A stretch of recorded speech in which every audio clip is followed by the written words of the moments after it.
Mon couple, mon bonheur, guide pratique, accompagnateur de couple en temps de bonheur que pendant des moments de crise conjugale. Mon couple, mon bonheur, opuscule qui aide à renforcer, ressouder et resserrer vos liens conjugaux et relationnels. C'est un ouvrage à conserver au chevet du lit, un cadeau parfait à offrir à vos amis et futurs mariés. Mon couple, mon bonheur est la recette miracle de maître Patricia Kouon-Tembi, avocate et conseillère matrimoniale, à retrouver à Migros Radio, rue Bébé Lamé Aqua Douala. Stock très limité au prix de 10 000 francs CFA avec en bonus une séance de conseil gratuit. Contact 6 99 81 15 31 ou le 654 05 84 90. Il n'y a que l'amour. Pourquoi la plupart des gens ne finissent pas leur vie avec la personne, leur âme sœur, comme on dit souvent, l'âme sœur, avec que on retrouve, parce que quand on retrouve quelqu'un, on tombe amoureux, première fois on se dit, oh, j'ai trouvé l'amour de ma vie. Mais pourquoi on constate ces jours-ci que beaucoup d'entre nous n'arrivent pas à épouser, à marier cette personne? La question est simple. La plupart des gens tombent amoureux quand ils ne connaissent même pas ce que c'est l'amour. Donc c'est un coup comment on appelle ça, coup de foudre, we call it love at first sight. Et vous devenez infatué, devenez tellement emporté par cette personne que le reste des choses ne vous intéresse pas. Donc pourquoi beaucoup de gens tombent dans cette situation? Parce que d'abord, l'âge qui tombe amoureux, la plupart des gens sont encore jeunes.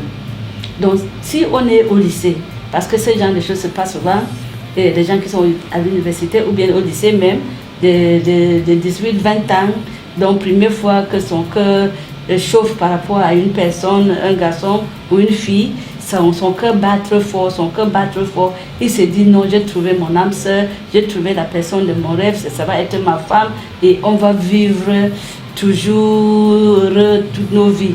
Donc, et en peu de temps, soit il finit l'école, parce que d'autres parts, il peut même évoluer, mais après les perspectives changent.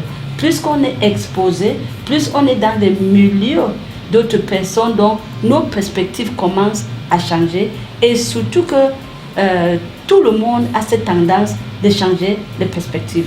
Ça peut être la fille, ça peut être le garçon. Oh, ce qu'on avait admiré quand on avait peut-être 18 ans, 20 ans, 21 ans, soit même 25 ans, à 30 ans, peut-être, ce ne serait pas encore les mêmes choses.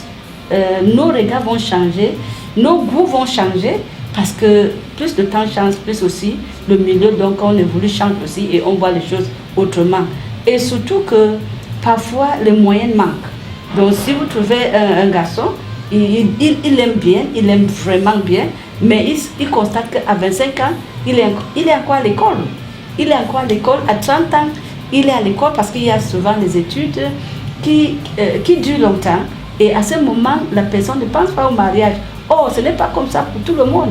Il y a les filles à 25 ans, à 26 ans, 28 ans, elles veulent se marier. Mais si l'autre partie n'est pas prête à se marier, est-ce qu'elle peut aller même quand l'autre n'est pas prêt? Non, je pense que beaucoup de gens ne se marient pas parce qu'il y a beaucoup de choses qui entrent en jeu. Comme j'ai dit primairement, les perspectives changent. C'est d'abord ça, parce que les goûts changent. Et l'autre commence à voir peut-être une personne. Il voulait d'abord une personne qui est sophistiquée, une personne qui est un peu centrée parce qu'il voit certaines images, on lui montre les modèles de femmes qu'il faut, et on lui montre les modèles des hommes, des hommes qu'il faut marier, et on veut chercher ce genre de personnes. Toujours est-il que la plupart des gens n'arrivent pas, soit pour les raisons économiques, soit pour les raisons psychologiques, soit pour les raisons spirituelles, soit pour les raisons culturelles. Et j'ai parlé de raisons économiques, n'est-ce pas? Toutes ces raisons sont là. Et on se retrouve donc pas, après quelques années, n'est pas en train de s'épouser. Je prends le cas de la culture, ou bien sur le plan aussi de la religion. Quelqu'un peut constater que nous ne partageons pas, ils ne partagent pas les mêmes spiritualités, les mêmes les mêmes cultures, il peut dire, bon, il va aller présenter chez sa famille. On dit non, on ne peut pas, vous ne pouvez pas vous marier parce que telle personne ne partage pas les mêmes croyances religieuses que vous. Et là, maintenant, ça met fin à leur relation. Ou bien, s'il veut pousser, il peut avoir vraiment le choc, ce choc culturel. Et parfois, maintenant, j'insiste sur le côté psychologique, parce que ça peut être même, ce n'est pas culturel, mais la personne, les deux personnes même, eux, changent leur perspective sur ce qu'ils voulaient, la vraie personne qu'ils voulaient marier. Donc, l'autre aussi, c'était aussi, comment dirais-je, une édition. Il ne comprenait pas ce qui c'est vraiment l'amour. Il s'est engagé sur le coup de foudre. Et il pensait que c'était l'amour de ma vie.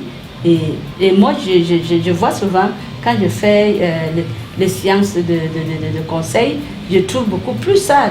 Même dans les couples qui sont encore mariés, ce n'est plus ça même. Donc je pense qu'on va aborder ce sujet, mais on est maintenant pour parler de pourquoi beaucoup entre eux ne se marient pas, c'est pour ces raisons-là. Donc il faut maintenant prendre le temps de faire tout, de regarder tous ces contextes avant de tomber amoureux avec votre l'âme sœur. Mais souvent, c'est des choses qu'on ne peut pas, on ne maîtrise pas d'avance. C'est quand on arrive à cet obstacle qu'on constate qu'on ne peut pas évoluer.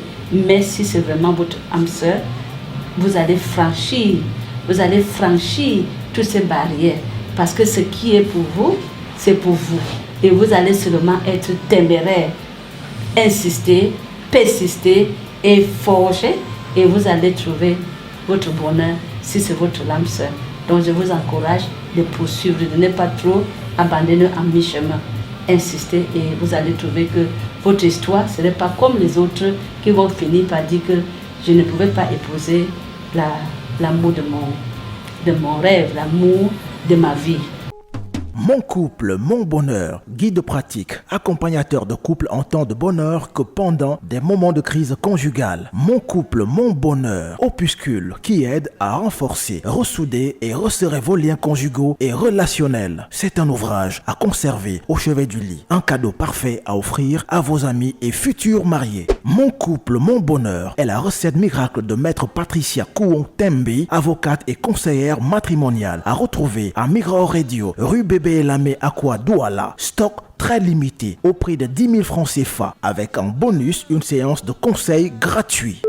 Contact 6 99 81 15 31 ou le 654 05 84 90. Il n'y a que l'amour.